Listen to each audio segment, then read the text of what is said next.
बिस्मिल्लाहिर्रहमानिर्रहीम। अस्सलाम वालेकुम। Welcome to my channel conceptual lectures. आज से हमने 9th क्लास की मैथ स्टार्ट करनी है। चैप्टर नंबर 1 है मैट्रिसेस एंड डिटर्मिनेंट्स। इसकी कुछ डेफिनेशंस करते हैं, उसके बाद एक्सरसाइज नंबर 1.1 करते हैं। तो सबसे पहले मैट्रिक्स की डेफिनेशन है। मैट्रिक्स क्या होती है? कोई भी एक रेक्टेंगुलर अरे है रियल नंबर्स की जो कि स्क्वायर ब्रैकेट में इनक्लोज्ड हुई होती है। रियल नंबर्स क्या होते हैं? वो नंबर्स हैं जो कि रियल, रैशनल और इरेशनल नंबर्स का यूनियन होते हैं। मतलब उसमें रैशनल नंबर्स भी आ जाते हैं और इरेशनल नंबर्स भी। रैशनल नंबर्स कौन से हैं? जो पी ओवर क्यू की फॉर्म में लिखे जा सकते हैं, और इरेशनल कौन से हैं? जो पी ओवर क्यू की फॉर्म में नहीं लिखे जा सकते। तो मतलब रियल नंबर्स कौन से हैं? वो सारे नंबर्स जो रैशनल भी हैं और इरेशनल भी हैं, इसमें सारे नंबर्स आ जाते हैं। अब ये सारे नंबर्स जब हम इनक्लोज करेंगे स्क्वायर ब्रैकेट्स में, तो वो क्या बन जाएगी? एक मैट्रिक्स बन जाएगी। डेफिनेशन क्या होगी इसकी? Rectangular array of real numbers enclosed in square brackets. For example, square bracket में हमने कोई भी रियल नंबर एनक्लोज कर दिया, जैसे 2, 3, 4 और 5, तो ये एक मैट्रिक्स बन गई है। इसके बाद नेक्स्ट डेफिनेशन है, हमने मैट्रिक्स करने के बाद हमें रोज और कॉलम्स का पता होना चाहिए। तो रोज क्या होती हैं? एंट्रीज प्रेजेंटेड इन हॉरिजॉन्टल वे, इनको हम रोज कहते हैं। अब हॉरिजॉन्टल वेज क्या हैं? ये जो हॉरिजॉन्टल वे में होगी उसको हम रोज कहते हैं, और इसी तरह entries presented in vertical ways, इसको हम कॉलम कहते हैं। जैसे ये रोज हुए जो हॉरिजॉन्टल वेज में प्रेजेंटेड हो, और कॉलम्स वो होते हैं जो वर्टिकल वेज में प्रेजेंटेड हो। अब नेक्स्ट डेफिनेशन है इनके ऑर्डर की। ऑर्डर ऑफ मैट्रिक्स क्या होता है? Number of rose and columns in a matrix. एक मैट्रिक्स में कितने नंबर ऑफ रोज और कॉलम्स हैं, इनको हम ऑर्डर ऑफ मैट्रिक्स कहते हैं। जैसे यहाँ पे नंबर ऑफ कॉलम्स कितने थे? 2, और नंबर ऑफ रोज कितनी थी? 2। तो इसका ऑर्डर क्या होगा? 2/2। रोज को हम रिप्रेजेंट करते हैं m से, और कॉलम्स को हम रिप्रेजेंट करते हैं n से। तो ऑर्डर ऑफ मैट्रिक्स हम लिखते हैं m/n।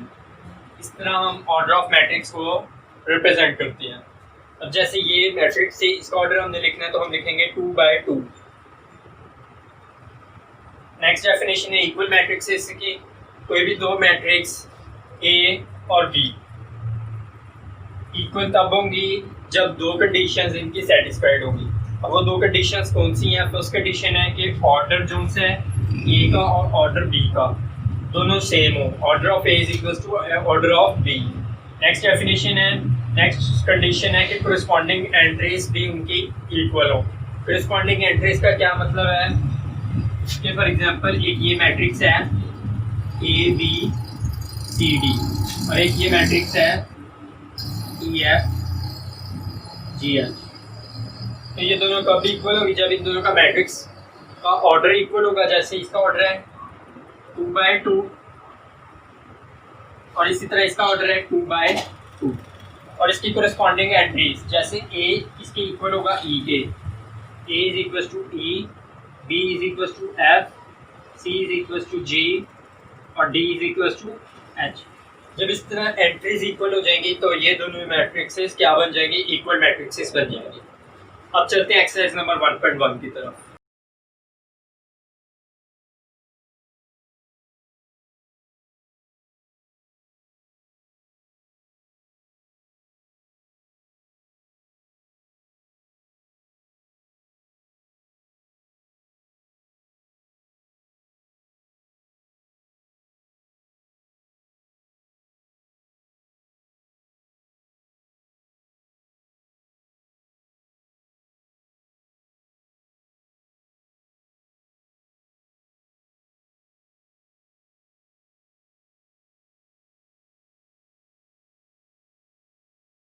एक्सरसाइज 1.1 में उन्होंने क्वेश्चन नंबर 1 में कहा हुआ है कि ऑर्डर ऑफ मैट्रिक्स हमने फाइंड करना है। फर्स्ट पार्ट इन्होंने दिया हुआ है a इज इक्वल टू 2, 3, -5 और 6। इसका हमने ऑर्डर निकालना है।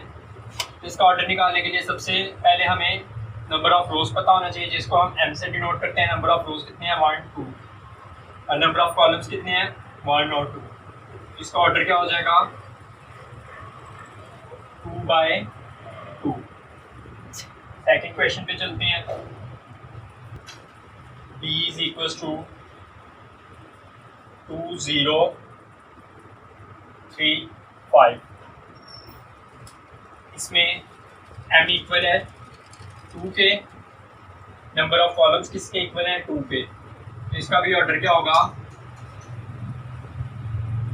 2/2।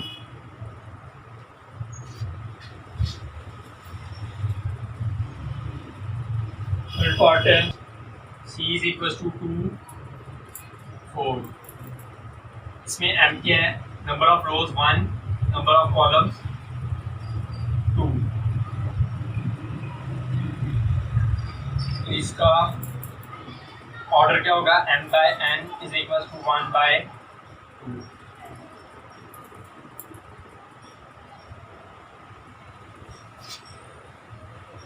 फोर्थ पार्ट चलते हैं, 4 0 और 6।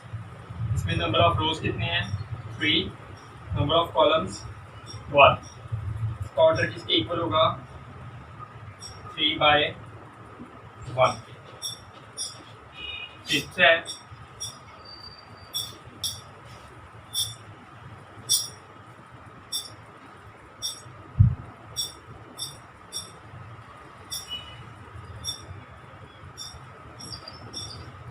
इसमें number of rows 3, number of columns 2।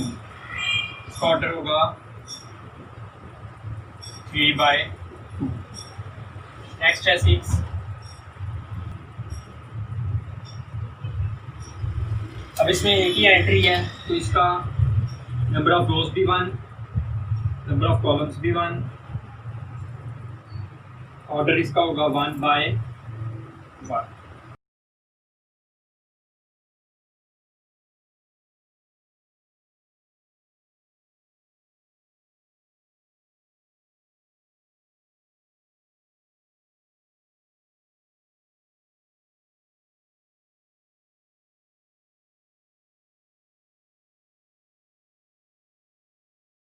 Seventh question है, g इज इक्वल टू 2 3 0 1 2 3 2 4 5। इसमें m number of rows 3, number of columns 3। Order इसका 3/3। लास्ट 8 पार्ट है, h is equal to 2 3 4 1 0 6। Number of rows 2, number of columns 3। Order इसका 2/3। तो ये question number 1 था। Order हमने निकाल लिया है, number of rose into number of columns m cross n के जरिए। नेक्स्ट क्वेश्चन की तरफ चलते हैं।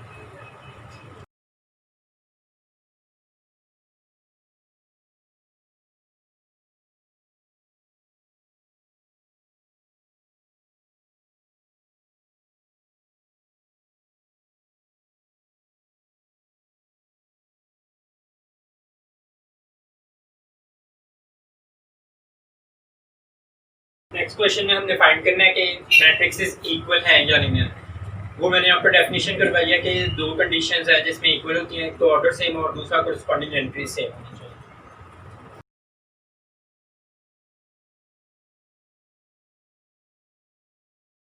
थ्री, इसका ऑर्डर 1/1। बी लिख लेते हैं 3 5। इसका ऑर्डर 1/2। सी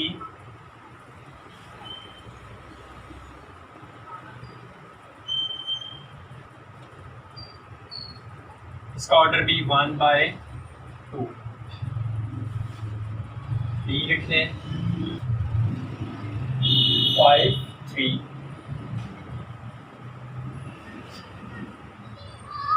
इसका ऑर्डर भी 1/2।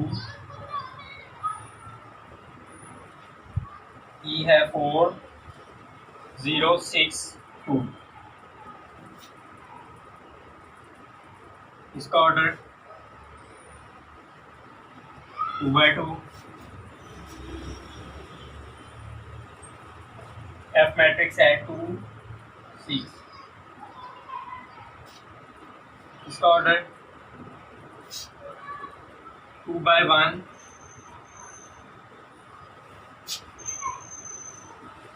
जी मैट्रिक्स 3 - 1 3 + 3। इसको अगर हम सॉल्व करें तो 3 - 1 बन जाएगा 2 और 3 + 3 बन जाएगा 6। अब कुछ बच्चे ये गलती करते हैं कि ये 3 - 1 को 2 कॉलम्स बना देते हैं, लेकिन ये 2 कॉलम्स नहीं है। हमेशा जब भी कोई एडिशन सब्ट्रैक्शन हो रही है उसके बाद वैल्यू एक ही आती है, तो इसलिए इसको सॉल्व करके हमने ऑर्डर निकालना है। इसका ऑर्डर आ जाएगा 2/1। इसके बाद एच मैट्रिक्स है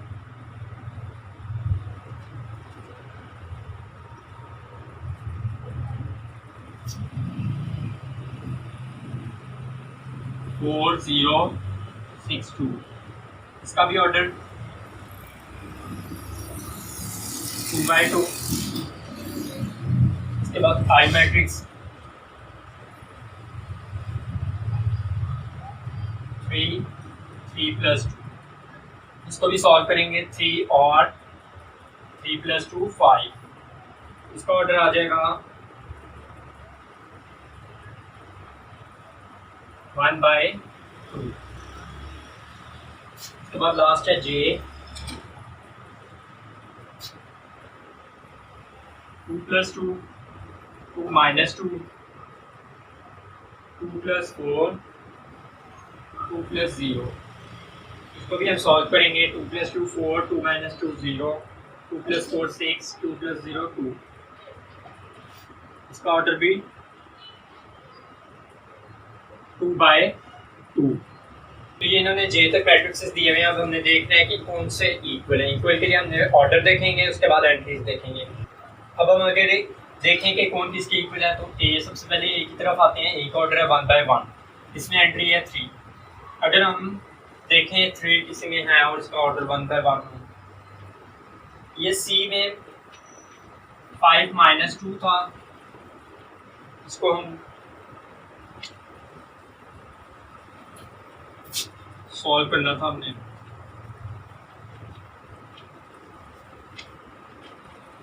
फाइव माइनस 2 ये एक ही मैट्रिक एक ही एंट्री थी, ये था 3, इसका ऑर्डर था 1/1।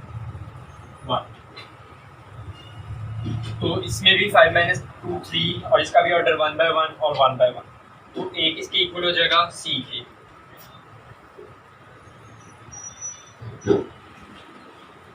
इसके बाद बी पे चलते हैं। बी है 3 और 5 और इसकी 1/2 है। 1/2 3 और 5 ये आई के इक्वल है। इसके अलावा किसी के इक्वल नहीं है। सी ए के इक्वल है। इसके बाद डी की तरफ चलते हैं। डी में 5 और 3 है, 1/2।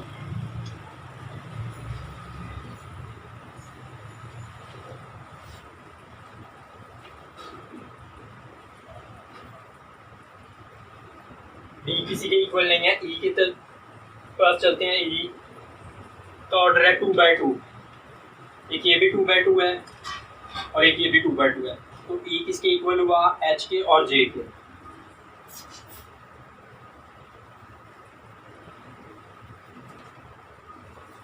इसके बाद एफ की तरफ चलते हैं। एफ है 2 और 6 और इसकी एंट्री है 2/1, ये भी 2/1 है। ये जी के इक्वल है, एफ और जी। एच मैंने बता दिया ई के इक्वल है। फिर आई भी मैंने बता दिया है बी के इक्वल है और जे जो है वो ई के इक्वल है। तो ये इक्वल मैट्रिक्स वाला सवाल हो गया हमारे पास। इसके बाद लास्ट क्वेश्चन है क्वेश्चन नंबर 3।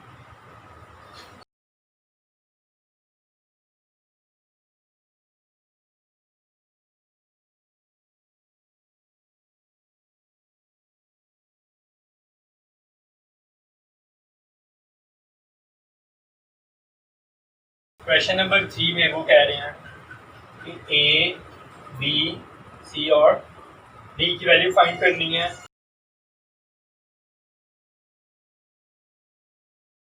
इन मैट्रिक्स में से। गिवन मैट्रिक्स उन्होंने दिए हुए हैं ए plus C,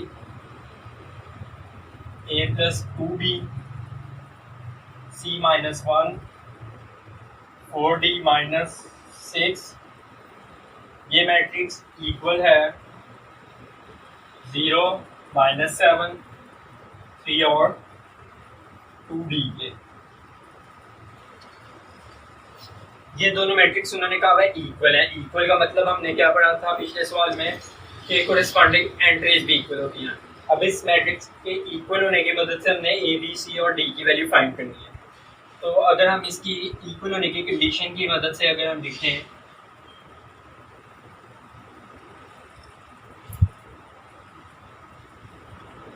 from above equal matrixes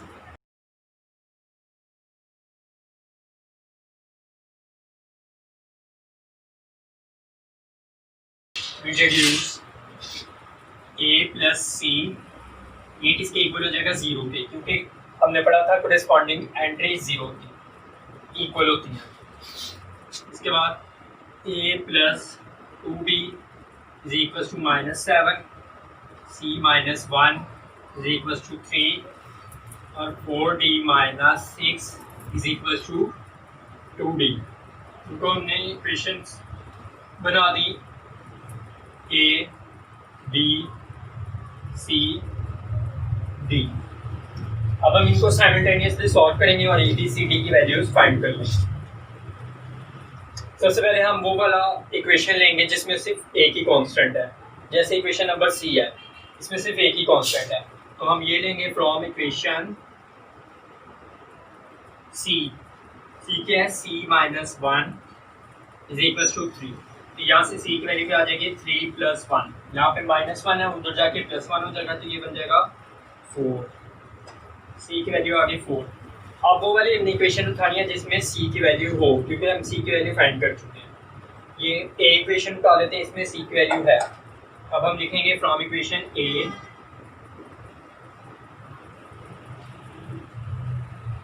A plus C is equal to 0। C की वैल्यू यहाँ पे पुट करेंगे a plus 4 is equal to 0, तो a की वैल्यू हमारे पास आ जाएगी -4। +4 था, उधर जाके -4 हो जाएगा। इसके बाद हम अब वो इक्वेशन उठाएंगे जिसमें ए बी और सी बी हो। या ये वाली ले लेंगे या ये वाली ले लेंगे। बी वाली हम ले लेते हैं, कोई भी ले सकते हैं आप। From equation B a plus 2b is equal to 7 -7। तो a की वैल्यू हम यहाँ पे पुट करेंगे -4 plus 2b is equal to -7। 2b इधर ही रहेगा, -4 उधर जाके +4 हो गया, -7 प्लस 4 -3 बन जाएगा, और ये 2 उसके साथ मल्टीप्लाई और उधर जाके डिवाइड हो जाएगा। तो ये b की वैल्यू आ जाएगी -3/2। नेक्स्ट फ्रॉम इक्वेशन डी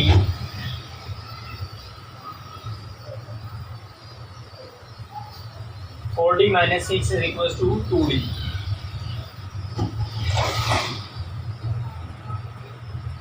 इसको अगर हम अकेले सॉल्व करें तो ये d की वैल्यूज आपस में सॉल्व होती हैं, इसलिए d को एक तरफ ले जाएंगे, 2d को उठा के उधर ले जाएंगे। 4d - 2d is equals to 6। अब 4 - 2 हो जाएगा 2d is equals to 6, और 2 उधर जाके इधर मल्टीप्लाई और उधर जाके डिवाइड हो जाएगा, 6/2 ये बन जाएगा 3। d की वैल्यू आ गई हमारे पास 3। इस तरह a, b, c और d की वैल्यूज हमने फाइंड कर ली है। ये थी exercise number 1.1। Kindly subscribe my channel. Thank you so much.